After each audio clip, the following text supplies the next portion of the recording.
الحمد لله الحمد لله حمدا كثيرا كما أمر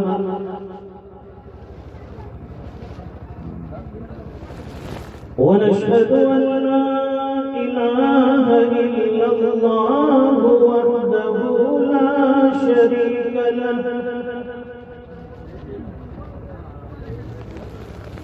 وحده لا شريك له في الخلق والأمر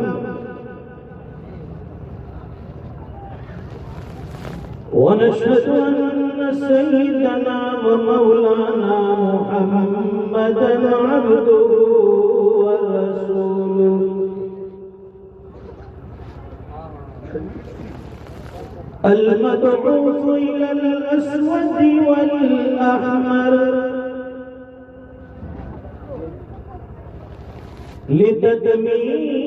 لتتميم مكارم الأخلاق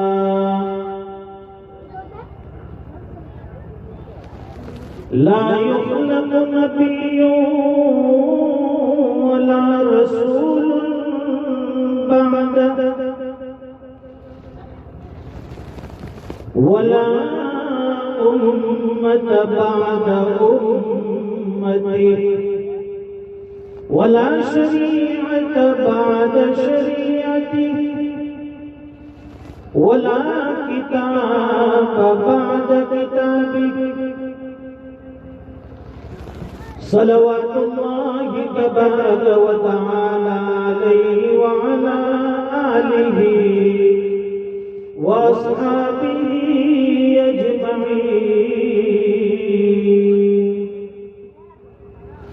الذين هم خلاصة الأرب الأربعة وخير الخلائق بعد الأنبياء وهم كالنجوم الهدى وقادة التقى مفاتيح الرحمة ومصابيح الغرر أما بعد فأعوذ بالله من الشيطان الرجيم بسم الله الرحمن الرحيم إنا نحن نزلنا الذكر وإنا له لحافظون صدق الله العظيم وقال النبي صلى الله عليه وسلم المسلم من سلم المسلمون من لسانه ويده صدق رسوله النبي الأمي الحبيب الكريم ونحن على ذلك لمن الشاهدين والشاكرين والحمد لله رب العالمين